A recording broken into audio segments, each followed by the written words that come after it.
going, Sean? It's obviously going to be a huge week for you this week. How much have you enjoyed the messages and things that have come through so far heading into the big milestone?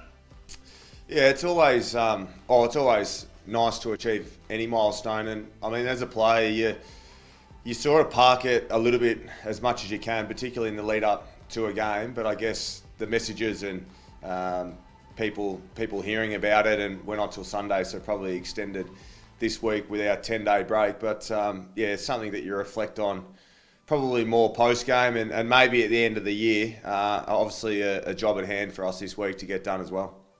Yeah. I had a look back at one of our old stories that you had from the very start, and you had sort of a big knee issue back then. You've had sort of issues early in your career. Even this year, you've had a couple injury problems. Did you ever fear that injuries would derail your career, or were you so persistent and confident you'd be able to get as far as even you have so far?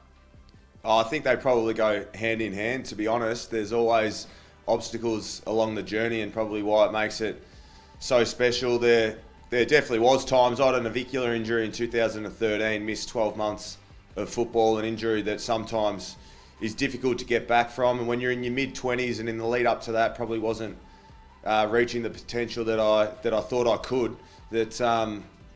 Your career gets put on hold, and through some hard work, and I know that I put in the hours to do it, and combine that with some good luck, and then also some really good people around me to help me out. I sort of get to 250 games this weekend. How much of dealing with those sort of issues is it mental sort of resilience and being willing to push through? Because as you said, a couple of those injuries could have sidelined whole careers for other people. Has that built up a really strong mental resilience for you to keep going, even though you sort of had setbacks along the way? Yeah, well, it certainly helps build that resilience. Whether you've got it at the start or not, I'm not sure, but it definitely compounds through those challenges. Like I said, I'm fortunate I've had some great people to help me in that area along the way. It's an area that I've put a lot of time into, particularly the last 6 or 8 years, the mental side of the game, and no doubt that it's helped me immensely through those periods of time. So I think it's also helped me to be able to play good football along the way as well. Part of the journey to enable me to still be going now at 33 when I was 24, 25, that probably seemed a long way off. Any of those people you want to give a shout out? Here's a chance to give them a bit of praise. Yeah, well, everyone at the football club, the 3 clubs that I've been at have been unbelievable. My management group, Bruce and Mary, Kev, who does a lot of work as well, and also Richard Maloney at Quality Mind. They've helped me immensely in the last six years to deal with the injuries, but then also enable me to play good footy.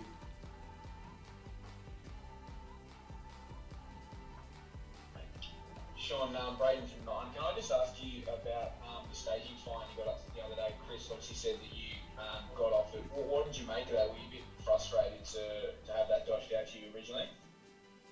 Oh, it's probably disappointing at the beginning when we found out, and then we were really confident that once we put our case forward and also the facts were put on the table that it would be fine.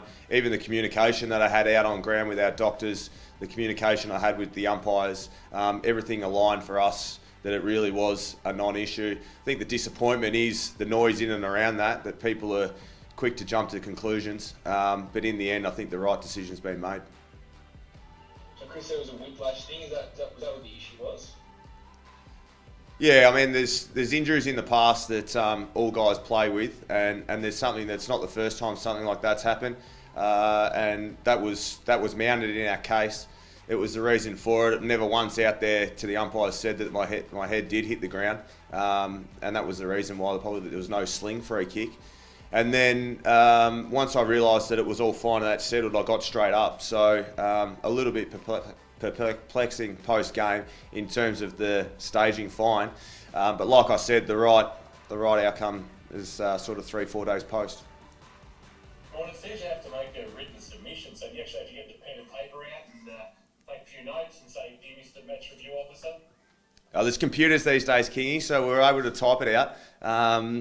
But no, look, in all seriousness, I communicated exactly what I said out on the ground, what I felt. We put that into a written submission with the past injury history, alongside what the information that our docs had, And I think the video evidence probably says enough as well. I asked Chris the same question. I brought up your 250s with him a little bit earlier today, and just posed the question regarding just, it seems like you got your mojo back over the last couple of weeks. You obviously missed that month with the thumb and the hamstring. Is that a fair assessment that it's just started to turn for you in the last couple of weeks?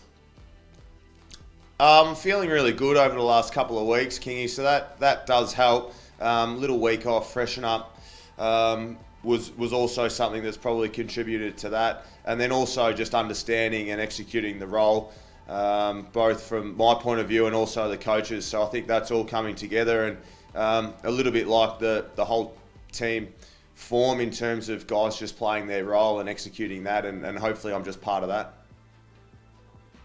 How long does it take to sort of wrap your head around new game plans, new personnel, that sort of thing? I think fans probably expect guys with the Oakers to come in and dominate straight away, but does it take 3-4 weeks to even understand what you're doing out there with a whole bunch of new guys, or were you able to get most of that out of the way in pre-season?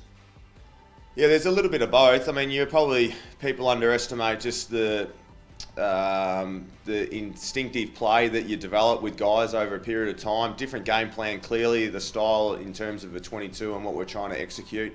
And then also there's just different roles in and around that. I knew coming here that I wasn't going to be the exact role that I'd played through my time at North Melbourne, being 100% midfield.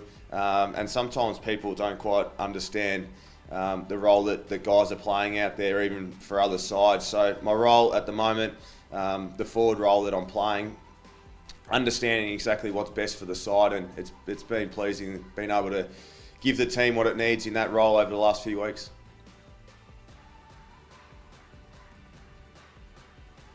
Is that too far away, Sean? It would need 2 full years basically from here, or we just worry about playing 250 first and see what unfolds where you're contracted to in the next year, so you'd need to go to 35. I'm guessing it's probably not something you've thought about too much. You're making me sound old now, Kingy, reeling off the years, but it's to be honest, mate, it's not something I've thought about. I'm grateful that I'm still going at this age to be given the opportunity to continue doing what I'm loving. I still love playing. I still enjoy the 2 hours and everything that goes in and around that during the week. And as much as that continues, then I'll hopefully continue to play. But at the moment, 250 is front of mind, and then even just the job at hand that we've been building this year is forefront in my preparation, but also the teams. I've never really been one to highlight milestones along the way. I sort of just take them as they come, and pleased with the 250. But it's more for other people, I think, to celebrate and get the recognition and the contribution that they've been able to make to my career, and hopefully they get some enjoyment in that as well. Can you put some sort of, is there something tangible about living close to home, like the focus and all that being here, and obviously you got the little ones, and I suppose the support network. I know it's only an hour up the road to Melbourne, but is it different here? And are you freer as a footballer when you've got that support around you that you have down here? Yeah, it's been great down here. I think the football club, hats off to them for the environment they create here. So that's one part of it, and then the other part is the off-field side. I love my time at Melbourne, 15 years living in Melbourne, at 2 clubs. They were both fantastic. I wouldn't change that for the world, and now I get to experience what it is to play football at a big club in a small town, and that real community feeling. So I'm grateful for that opportunity as well. And just the life circumstances at the moment with the 3 kids and the twins this year, that's been a real bonus, and I need to thank the club for the flexibility and family first attitude that they've endorsed everyone this year as well. It's great. Take us back, if you don't mind, Sean, to the days of kicking around at Newtown. I know you're from a footy family, but were you always dreaming of being an AFL player? Was that always sort of your goal, even as a youngster? Yeah, it was. I was a footy mad little kid. I split my time between St Joey's and Newtown, growing up and playing my junior footy. My old man was heavily involved in football, playing and then coaching when I was really little. He was coaching Bowen Heads in the early 90s, and they were my earliest football memories of going down there and harassing the senior guys. But probably before even my memories, everyone keeps telling me that I was walking around with a footy in hand, and it was the number one goal. I think at school probably did the teachers' heads in that's all I would talk about and that's all I wanted to do. So, like I mentioned before, plenty of people have helped me along the way, so they need just as much credit as anyone. Is it as simple as a premiership with top teams off for you, or are there sort of more goals left for you to achieve personally in the next sort of year and a half? Or Yeah, both, to be honest. I'm always trying to find ways to improve my game and become a more rounded player and person. I think I've been able to do that this year through the help of being in a new environment and seeing how different guys and coaches go about it.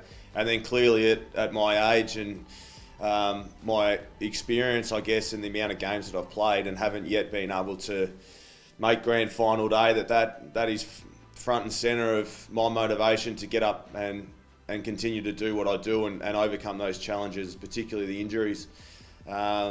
So that is the number one goal for me, as it is for probably this whole football club. We're all pretty clear on what we want to get out of this year and beyond, and I'm grateful that I'm a part of that and playing a role at the moment.